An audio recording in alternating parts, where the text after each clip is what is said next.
مولائے عارفین و قطب و غوث و ابدال حضرت علی ابن ابی طالب علیہ السلام ذات پروردگار کے بارے میں یوں گویا ہوئے، وہ ایک ہے لیکن ویسا ایک نہیں جو شمار میں آ جائے۔ بابرکت ہے وہ خدا کہ جس کی ذات تک بلند پرواز ہمتوں کی رسائی نہیں، اور نہ عقل و فہم کی قوتیں اسے پا سکتی ہیں۔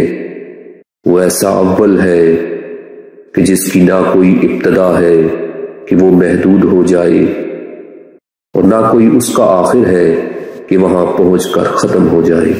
اس کی حقیقت سے وہم و گمان باخبر نہیں ہو سکتے، نہ اس کی کیفیت پر دلوں کا عقیدہ جم سکتا ہے، نہ اس کے اجزاء ہیں کہ ان کا تجزیہ کیا جا سکے، اور نہ قلب و چشم اس کا احاطہ کر سکتے ہیں۔ اس کی ذات کی پوشیدگی اس کے آثار کے ظاہر ہونے پر نقاب نہیں ڈالتی، اور نہ آثار کا ظاہر ہونا اس کی ذات سے پوشیدگی کو الگ کر سکتا ہے۔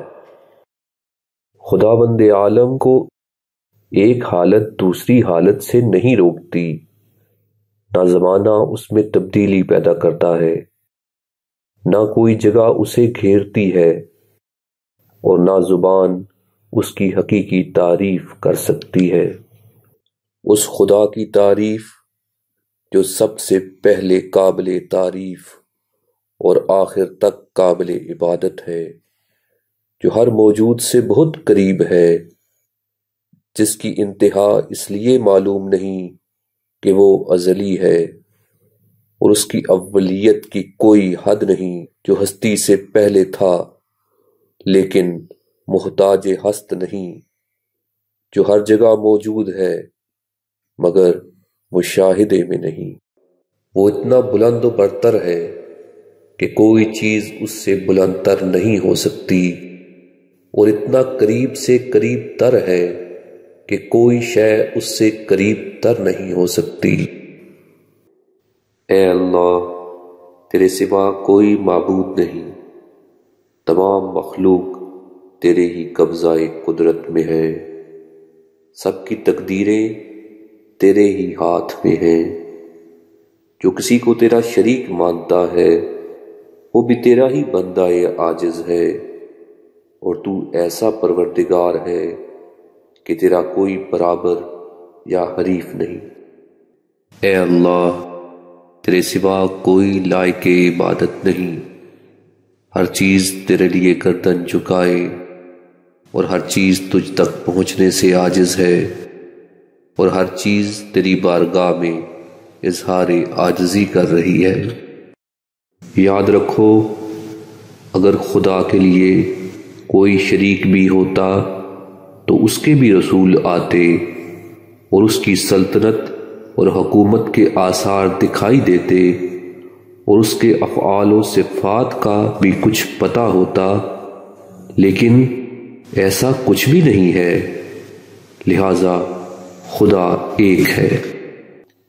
وہ اس قدر لطیف ہے کہ اس کو لطف کے ساتھ متصف نہیں کیا جا سکتا، اور اس قدر عظیم ہے کہ اس کو لفظ سے بیان نہیں کیا جا سکتا، اور اس قدر مہربان اور رحیم ہے کہ رقت قلب اس میں نہیں ہے۔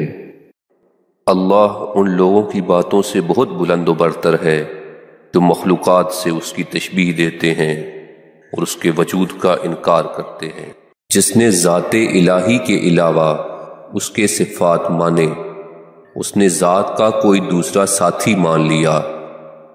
جس نے اس کی ذات کا کوئی اور ساتھی مانا، اس نے دوئی پیدا کی، اور جس نے دوئی پیدا کی اس نے اس کے لیے جز بنا ڈالا، اور جو اس کے جز کا قائل ہوا وہ اس سے بے خبر رہا۔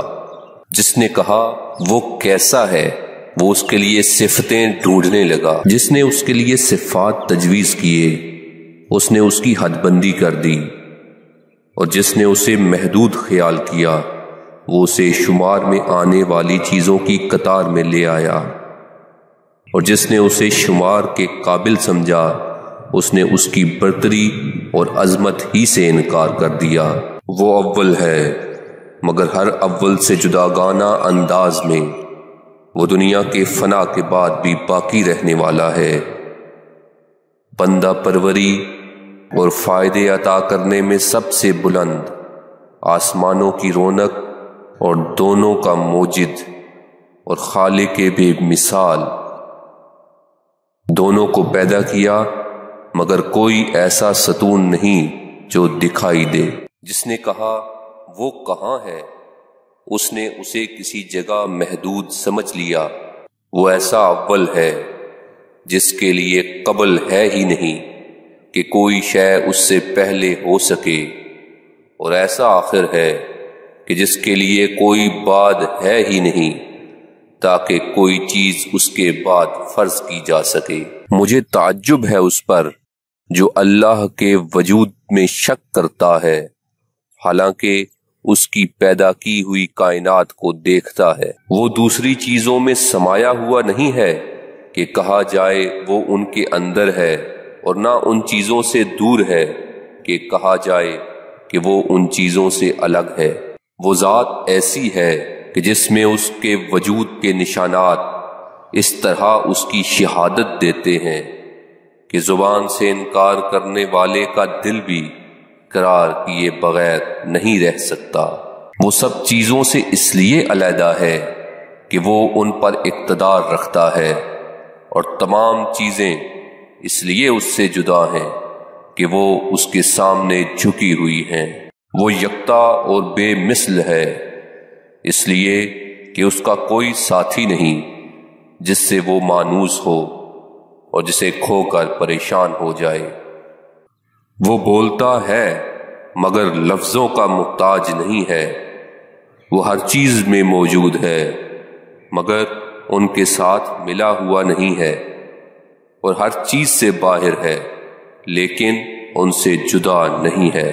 جو بھی خدا کو پہچان لے گا وہ اسے یکتا ہی مانے گا۔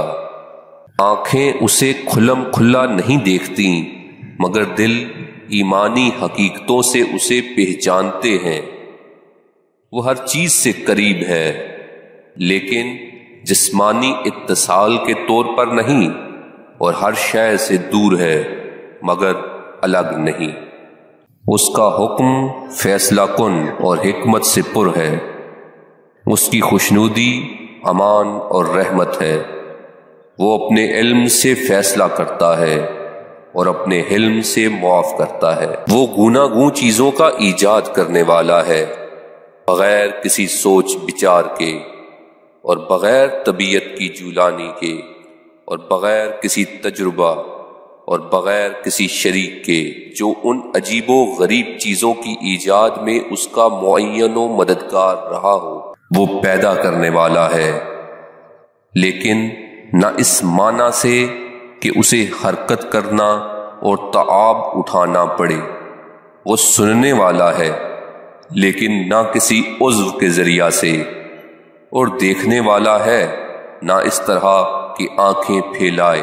اس نے بغیر کسی نمونے اور مثال کے، اور بغیر کسی مشیر و وزیر کے مشورہ، اور بغیر کسی معاون کی امداد کے مخلوق کو پیدا کیا۔ اس نے خلقت کائنات کو سوچ سوچ کر ایجاد نہیں کیا، اور نہ تھکان کی وجہ سے ان سے مدد لینے کا محتاج ہے۔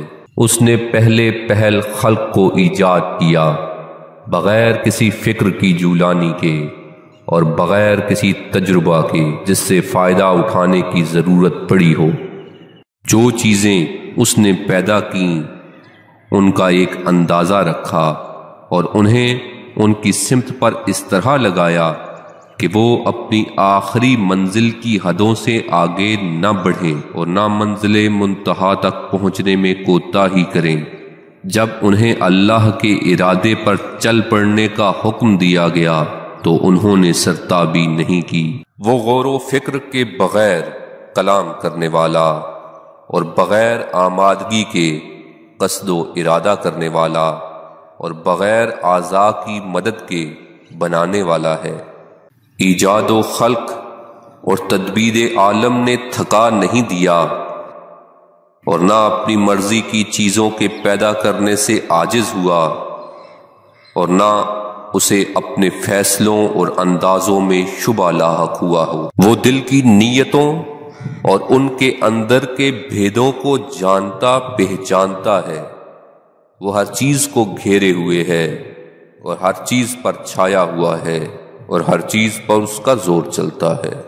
اس نے سب کو روزی بانٹ رکھی ہے اور سب کے عمل و کردار اور سانسوں کے شمار کو جانتا ہے۔ وہ بغیر کسی نقطۂ آغاز کے تمام چیزوں سے پہلے ہے اور بغیر کسی انتہائی حد کے سب چیزوں کے بعد ہے۔ وہ اس سے بلند و بالا ہے کہ اس کی ربوبیت قلب یا نگاہ کے گھیرے میں آ جائے۔ اگر آپ کو ہماری کاوش پسند آ رہی ہے تو ہمارے چینل کو سبسکرائب اور بیل آئیکن پر کلک کرنا مت بھولیے گا۔ اس کار خیر میں شامل ہونے کے لیے اس ویڈیو کو شیئر کرنا اپنی اخلاقی ذمہ داری سمجھیے تاکہ دوسرے بھی اچھی معلومات سے مستفید ہو سکیں۔